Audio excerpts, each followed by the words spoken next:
about missing those key historical events Yeah. and making the choice, the stupid choice of not being there. So I'm not surprised that at this very historic event, he will not be there. Although I do believe he did assure everyone that he would be there when the Pope comes on September 24th. Well, of course he's going to show up for that. I mean, that's just obvious. I've got to tell you, I am nervous as hell when that Pope arrives. I I'm can't imagine what the hell he's going to I'm say. terrified of what the Pope's going to say. I don't He's going to piss me off again. You know he is. Oh, well, he's gonna piss me off, so you have no problem. I've already. I think I'm gonna actually write a post. I haven't written a post in like months, but I think I'm gonna write one on what I predict he's gonna say and see just how close I come to being accurate about that one. Because I have a feeling I know exactly what he's gonna say. Because remember, he's BFFs with the president, I so know. Makes me so sad. Like, how have we ended up with two such ineffectual wusses? I wonder if Congress is going to send out a formal invitation to the president to come if he wants to come when the Pope is there, I don't know. That would be interesting. wouldn't I'm it? sure the Pope, To have him there if seated he's and not not speaking. invited to Congress, I'm sure that the Pope will still drop by the White House to visit. Oh, of course, of course. He's gonna, rub elbows with the first lady and all that good stuff. Can't miss out on It's gonna that. be fun.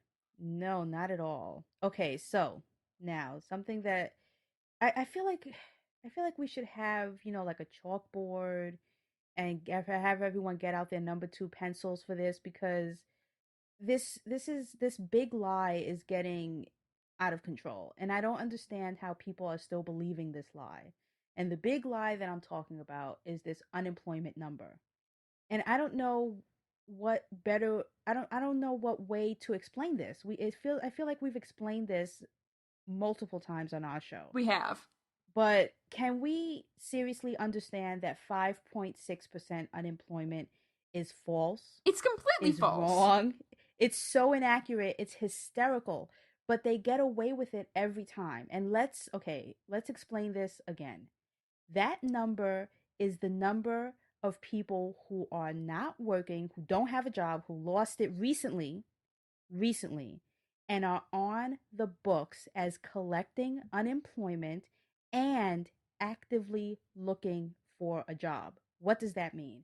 That means that someone who was fired 5 years ago and still today does not have a job is not counted as one of the 5.6 unemployed because that person has exceeded their ability to collect unemployment. So, because they are no longer collecting unemployment, that means they are no longer being recorded as actively searching for a job while collecting this unemployment. There is far more people right now today that still do not have a job way back in 2008 when we had the crash of everything, the housing crisis and everything else, who lost their job, who have still today have not been able to get a job, who are not being counted as unemployed. But guess what? They are. Whether or not they are, cashing a check from the government of that free unemployment money is has no bearing on this. But they're not going to give you that number because that number is closer to like I think it's more than twice of It 5.6% is. actually. It's I think it's closer to 13 or 16%. Well, the thing is, right now, that the U6 number, which is the number that the Bureau of Labor Statistics actually is the actual unemployment number, and that's even questionable in the way they calculate that number to some degree. But that number, as of January 2015, is 11.3. So that number, Right. and like I said, that's even questionable because they don't necessarily count everyone who's actually unemployed either. So when you have people who are out of the labor force or are underemployed or have been out of the labor force so long that they no longer are accounted at all by the Bureau of Labor Statistics, yeah, the number is probably somewhere over 13%. Right. And let's not forget that we are just now coming out of the huge winter season. And during the winter season, which is why I don't know why people don't get this every year during the holiday season, that of course unemployment numbers go down because everyone is hiring part time employees at, retail shops and everything else because they're going to have the huge rush of people shopping during the holidays. And then what happens? Then the unemployment number goes up again a couple of points. Why? Because all those part-time employees have now been laid off because the winter season is Right. over. And that's exactly why the Bureau of Labor Statistics, if you actually look at their numbers online, they have a seasonal adjustment. So October, November, December, January, those numbers are adjusted. So when you actually look at those adjusted numbers, it hasn't changed.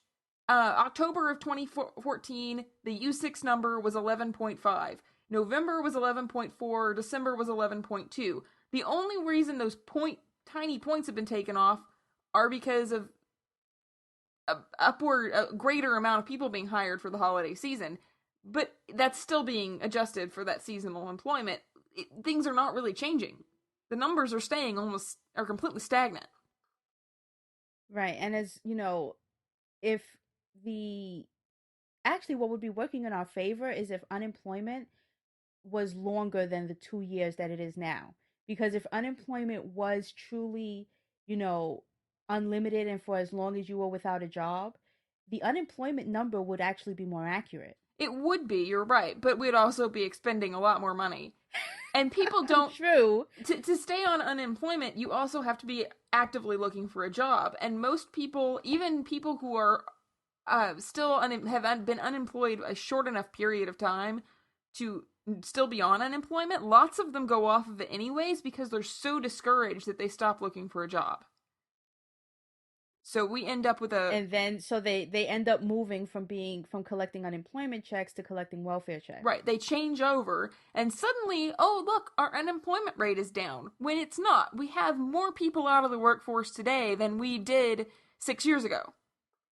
And again, that's evidenced by the fact that this is the president who is becoming the food stamp president because you can see how many more people are collecting food stamps than back in 2008. I Exactly. mean, that number has, more than doubled in size in terms of how many people are now collecting food stamps. And that's where you go, you collect welfare and you collect food stamps when your unemployment, time has expired. Exactly. That's where you have to switch over to welfare programs.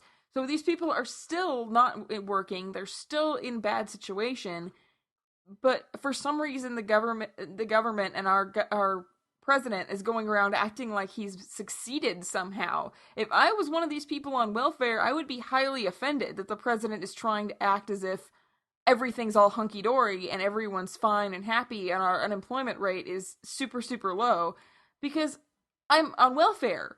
I'm not in a good position.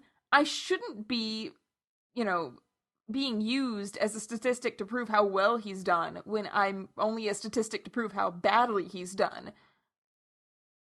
And this mainstream media should be ashamed of itself because it is not accurately reporting. It's actually touting this 5.6. And I'm talking about from both sides. I mean, I have not heard Fox News uh, talking about how 5.6 is an incorrect number. And if they are talking about it, they're not talking about it loudly enough or often enough I know. because it's a louder cry that 5.6 is the unemployment number than what the real number is. Right, so they're just accepting it and going with it in a lot of cases. The only person I've seen really lately talking about how this is incorrect and talking about the fact that our workforce has shrunk so much in the last few years is Paul Ryan. He's the only one who's really talking about it. Well, you know how I feel about Paul Ryan. Paul He's so Ryan, cute. he's I just want to pinch his cheeks. we just want to bring him on the show and give him hugs and candy and bake things for him. He's so sweet. He is. He's a very cute, What cool how dude. did I turn into like a grandmother? I'm like, I just want to pinch your cheeks and give you cookies. Yeah, well, you said the cookies thing. I just okay. Anyway, and I want to get him a suit that fits. I That's know, it. that That's poor all I want. baby, he needs a suit that fits. Or food, or the cookie thing, because maybe he needs to grow into the suit. Maybe that's it. Instead of getting him a smaller suit, let's help him grow into it. Right? Yeah. He looks like he doesn't eat. He needs somebody He to looks he very needs a sick. good tailor. He really does. I I just it worries me that he's wearing his father's suit. Anyway,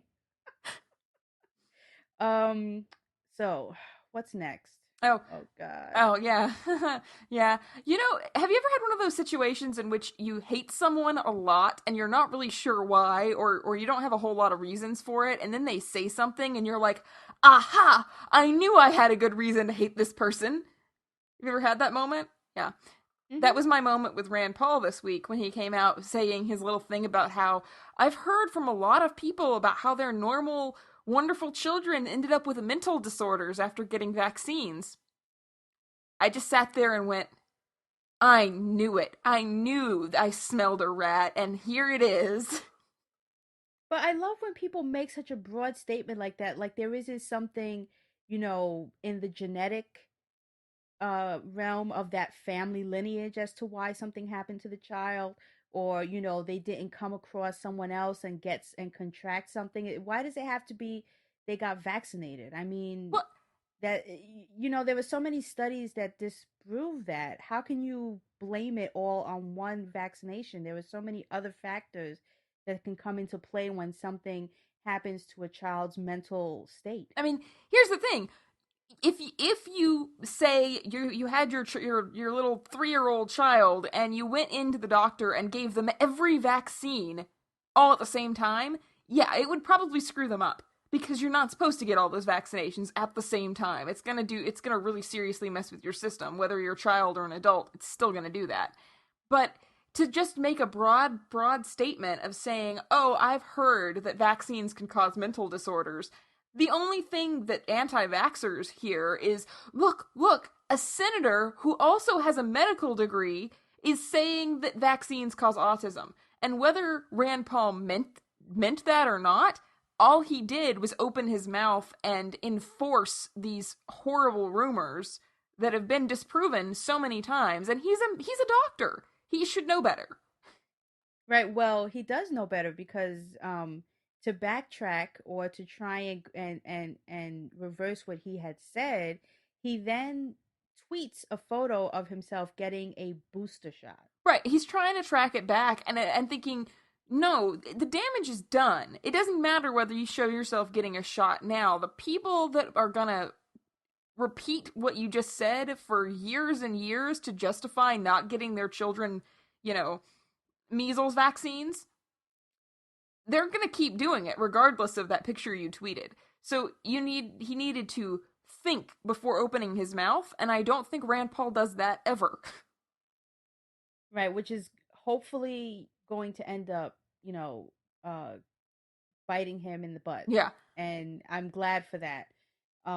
Hopefully I'm not even 100% sure that he would make it into the primaries, let alone past them. To get I don't know if So, he'll get enough money or what to right. get into the primary selection. I don't know, but I think that this is Although definitely not going to help.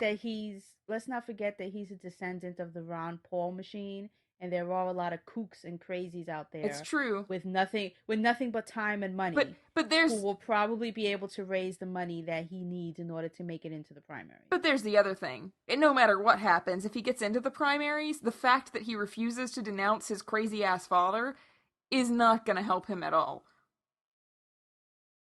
Yeah, I think that once we get him on stage and get him with questions that he can't continue to dodge like he has been lately, he's going to have to answer those questions where it's going to either determine if he's Ron Paul 2.0 or if he's his own man. Right. Because we still don't know that. Well, I'm convinced that he is Ron Paul 2.0. And that's because his actions prior to beginning to think about running for president all pointed that direction. That he was steadily moving further and further towards being like his father. As he gets older, the craziness, the Paul craziness has set in. But then he started to run for office and run for president, and suddenly he started to move more central in his views. And I'm thinking, I can't trust you now because all you're doing is trying to appeal to more voters. And then he does this, and I think he opened his mouth before thinking, and I think that was more telling than that statement about vaccines is more telling than people think it is. Right. And Meredith lucked out because we have run out of time, so we can't discuss the Super Bowl. It's good because I didn't know anything about it. because she didn't watch it, and so she was like, oh, do we have to discuss it, because I'm not going to have anything of value to give to the story. So you're lucky we've hit our 30-minute mark, so we're going to